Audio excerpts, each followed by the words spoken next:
तो स्टूडेंट्स, आज हम क्लास 10th का चैप्टर 8 अध्याय 8 की त्रिकोणमिति और प्रश्नावली 8.1 ये करेंगे। सबसे पहले आपको प्रश्नावली 8.2 के बारे में ये जानना होगा। इस प्रश्नावली को करने के लिए हमें क्या ज़रूरत पड़ेगी। इसमें एक त्रिकोणमिति का सारणी दे रखा है जिसमें आपको साइन 0 से लेकर साइन 90 तक के मान यानी कॉस, टेन, कॉट, सेक, कोसेक सबके मान आपको ज्ञात करने पड़ेंगे और हो सकता है आप उसको एक बार याद कर लें। और आगे चल के मैं आपको एक अच्छा तरीका और एक ऐसी हिंट दूंगा, ट्रिक दूंगा, जिससे आप उनको समझ सकते हैं, मानों को कैसे याद कर सकते हैं। बहुत ईजी तरीके से आप याद कर सकते हैं आगे चल के। तो 8.2 प्रश्नावली करने से पहले आपको ये जैसे क्वेश्चन फर्स्ट लिखा है, निम्नलिखित के मान ज्ञात कीजिए। अब आपको क्या करना है, निम्नलिखित के मान ज्ञात करना है। साइन 60, कॉस 30 ये दोनों आपस में गुणा में है, प्लस लगा है यहाँ पे साइन 30 और कॉस 60। इसके आपको साइन 60 का मान टेबल में देख के यहाँ लिख दीजिए, फिर कॉस 30 का प्लस साइन 30 का फिर कॉस 60 का। अगर आपको याद नहीं हो पाते हैं तो एक मैं अगले वीडियो में मैं आपको इसको याद करने की ट्रिक आपको, जिससे इसके फॉर्मूले याद हो जाएं, और मैं आपको एक ट्रिक दूंगा मैं। और आप इस चैनल पर नए हैं तो आप इस चैनल को सब्सक्राइब कर लें और लाइक करें, शेयर करें। अगर आपको वीडियो पसंद आती है अपने दोस्तों को शेयर करें, जिससे भी वो जाने। ठीक है, तो स्टूडेंट्स स्टार्ट करते हैं एक्सरसाइज 8.2। गलती से मैंने यहाँ 8.1 लिख दिया, 8.2 स्टार्ट करेंगे। तो यहाँ पर हमें इसका मान ज्ञात करना है। Sine 60 cos 30 plus sine 30 cos 60। बहुत इजी क्वेश्चंस हैं ये, आपके एग्जाम में एक मार्क्स या 2 मार्क्स का पूछा जाता है। और तो सबसे पहली बात, आप अपना मैथ होगा आपके पास, उसमें मैथ में देखिए साइन 60 का मान क्या होता है। साइन 60 का होता है √3/2। अब इन दोनों के बीच में इनटू होता है, इनटू मतलब मल्टीप्लाई, गुणा लगा दो। कॉस 30 का √3/2 सेम होता है, प्लस साइन 30 1/2।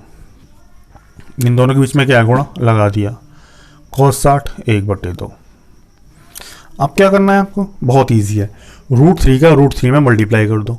मल्टीप्लाई लग रहा है, √3 का √3 में मल्टीप्लाई, ऊपर का ऊपर नीचे का नीचे मल्टीप्लाई हम कर देते हैं। √3 का √3 करेंगे तो क्या आ जाएगा, जब √3 का √3 में करेंगे तो केवल और केवल 3 मिल जाता है। क्या मिल जाता है, 3 मिल जाता है। वो कैसे, क्योंकि इसका मल्टीप्लाई करेंगे इतना आ गया, ये √9 का मतलब क्या होता है 3। या आप ऐसे समझो या आप ऐसे समझो, ठीक है। तो क्या आ जाएगा 3, 2 का 2 में करो 4 आ गया, प्लस 1 का 1 में कर दिया 1 आ गया, 2 का 2 में कर दिया 4 आ गया। अब कुछ नहीं, बस इसका एलसीएम ले लो, इसका एलसीएम आ जाएगा 4, ठीक है, क्योंकि इसके हर समान है। अब ऊपर ऐसे कैसे प्लस कर दो, 3 + 1।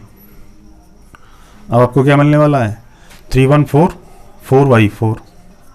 4/4 मतलब 4 1 जा 4 मतलब 4 एकम 4, एक बार गया 4 एकम 4, 1/1 = 1। रेडी, आपका आंसर हो गया क्वेश्चन फर्स्ट का आंसर। ठीक है, आप इसको नोट कर सकते हैं। प्रश्न नंबर 2 करेंगे इसका, जिसमें हमें 2 tan² 45 plus cos² 30 minus sin² 60 का वैल्यू फाइंड करना है। तो देखिए, आपको मैंने बताया था पहला क्वेश्चन करने से पहले आपको ये त्रिकोणमिति का जो टेबल है यानी सारणी है वो आपको याद होनी चाहिए। तो मैं कोशिश ये करूँगा अगली वीडियो में आपको एक ट्रिक बताऊँ जिससे आप उसको याद कर पाएँ। और भी देखते हैं क्वेश्चन नंबर 2 को। तो ये बहुत ईजी है करना। अब आपको क्या करना है, 2 का 2 लिख दो आप। अब आपको देखना है tan 45 का वैल्यू क्या आता है। tan 45 का वैल्यू होता है 1, ठीक है। 1 को यहाँ लिख दो, आपने 1 लिख दिया, इनटू होता है यहाँ। अब आपने देखा यार tan² है तो उसकी tan 45 की वैल्यू पे इसको लगा दो, tan² है ना, ठीक है। इससे पहले वाले क्वेश्चन में स्क्वायर नहीं था। प्लस cos² 30, क्या करें, cos² 30 का वैल्यू कितना होता है, नहीं याद किया, पता है मुझे। तो क्या हो जाएगा, cos² 30 का वैल्यू होता है √3/2। अब देखिए कॉस स्क्वायर 30 का वैल्यू हो गया है, कॉस 30 का वैल्यू, कॉस पे क्या लगा स्क्वायर, तो उसकी वैल्यू पे स्क्वायर लगा दिया, माइनस साइन 60, साइन 60 √3/2, √3/2 लिख दो, साइन 60 मतलब √3/2, क्या हो रहा है साइन स्क्वायर उसकी वैल्यू का स्क्वायर, ठीक है। अब क्या करना है, 2 लिखा, 1 का स्क्वायर कितना होता है 1, प्लस क्या हो रहा है, *2 हो रहा है बीच में, प्लस स्क्वायर स्क्वायर करेंगे, √3 से स्क्वायर हो रहा है √3 का स्क्वायर तो 3 अपॉन 2 का स्क्वायर 4 माइनस, अब क्या हो जाएगा √3 का स्क्वायर 3 अपॉन 2 का स्क्वायर 4। अब आप यहाँ देख सकते हैं ये प्लस का है और ये माइनस का है, क्या होने वाला है इनका, कट गए, क्या बचा 2 एकम 2, क्या हो गया आंसर। तो भैया सेकंड क्वेश्चन भी आपका कंप्लीट हुआ। प्रश्न नंबर 3 करने वाले हैं अभी। देखिए प्रश्न नंबर 3 में क्या है, cos 45 upon sec 30 plus cosec 30 का मान ज्ञात करना है। तो देखिए क्या होता है इसमें, चलो आओ देखते हैं। तो देखिए cos 45 1 अपॉन √2, राइट। अब इसमें क्या होगा, sec 30 का वैल्यू, sec 30 का वैल्यू क्या होता है पता नहीं है, नहीं पता तो क्या करें, cos 30 का मालूम है, क्या मालूम है cos 30 का क्या हो जाएगा, cos 30 का होता है 3/√2, सॉरी √3/2, क्या होता है √3/2, उसको उल्टा कर दो क्या हो जाएगा, हैं सोचिए 2 अपॉन √3 हो जाएगा, उल्टा कर दिया उसका 2 अपॉन √3, राइट, प्लस कोसेक 30 का, सीधी बात कहूँ साइन कॉस टेन के मान याद हो जाएं, ये तो बहुत इजी तरीके से याद हो जाएंगे, बाकी के सेक में कॉट में और कोसेक में याद करने ना बहुत इजी तरीके से याद हो जाएंगे। करना क्या है, उनको उल्टा कर दो। देखो क्या करना है मुझे, कोसेक 30 का चाहिए, क्या करूं, तो आपको साइन 30 का मालूम है, साइन 30 का क्या होता है 1/2, और 1/2 को उल्टा कर दो, 1/2 को उल्टा कर देंगे क्या हो जाएगा 2/1, 2/1 मतलब 1 का वैल्यू नीचे होता नहीं कुछ, 2 हो गया सीधा, ठीक है। क्यों, साइन का उल्टा क्या होता है कोसेक, कोसेक उल्टा क्या साइन, तो बहुत इजी तरीके से यहाँ आप कर सकते हैं।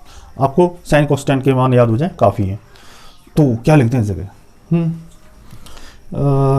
इसको लिख देते हैं हम 2, अभी बताया था मैंने आपको, ठीक है। अब क्या करें, ऊपर 1/√2, ये वाला ऐसे कैसे लिख दिया।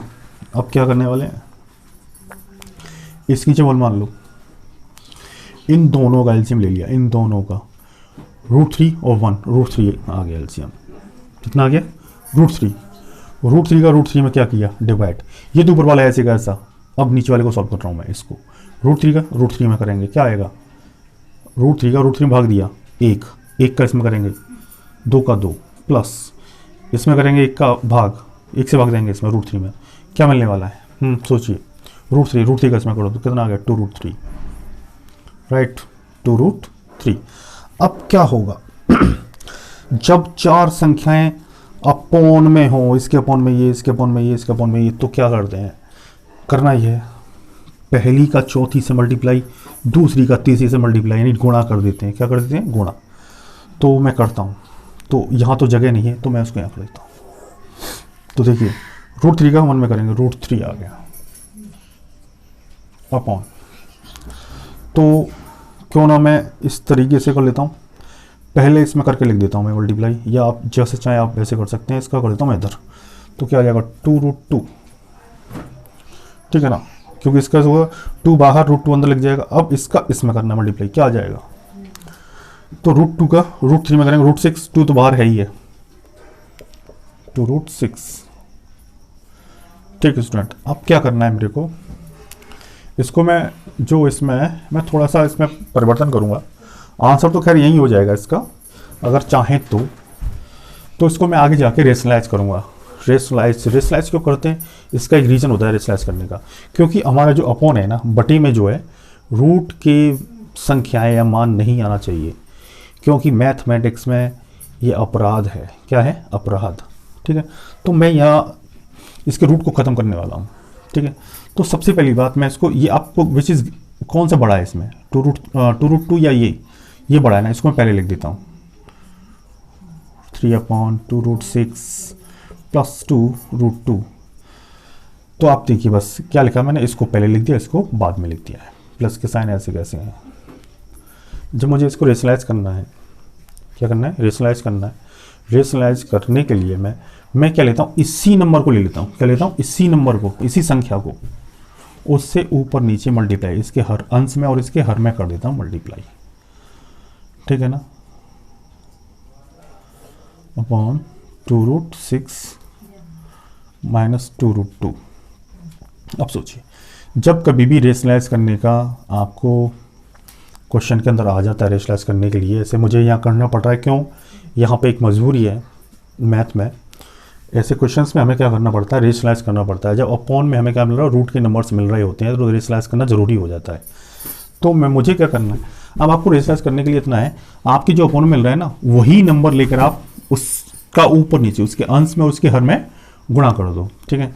और करना इतना है बस, यहाँ प्लस का साइन है, वहाँ अपोजिट साइन ले लेना है, साइन का ध्यान रखना है, अपोजिट साइन ले लेना है। जैसे प्लस का है तो माइनस से ऊपर नीचे मल्टीप्लाई करना, तो इसका मल्टीप्लाई इसमें करेंगे पहले, तो क्या आ जाएगा 2√18, क्योंकि 3×6 = 18, 3×6 = 18, माइनस इसका इसमें करेंगे 2√6 अपॉन, यहाँ तो एक फॉर्मूला बन गया a + b and a - b, तो a की जगह सेम होना चाहिए, b की जगह सेम होना चाहिए, तब फॉर्मूला लगता है, ठीक है ना।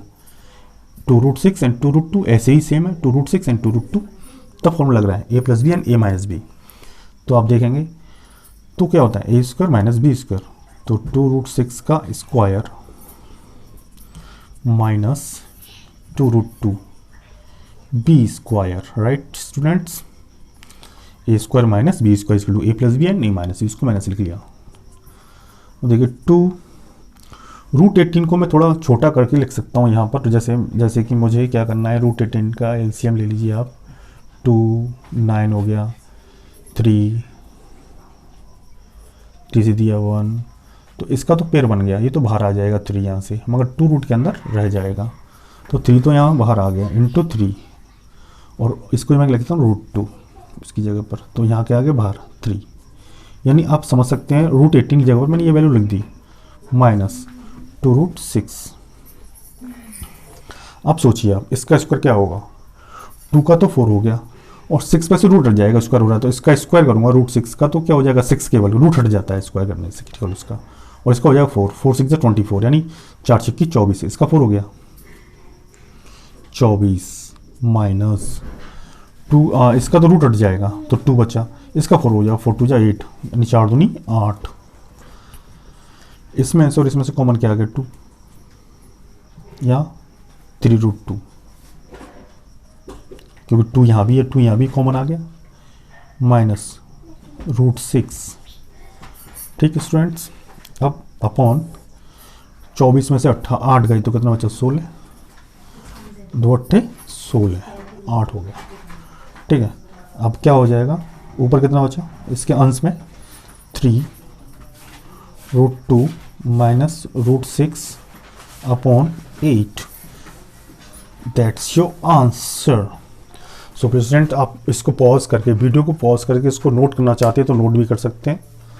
अब मैं नेक्स्ट क्वेश्चन करवाने वाला हूँ, क्वेश्चन नंबर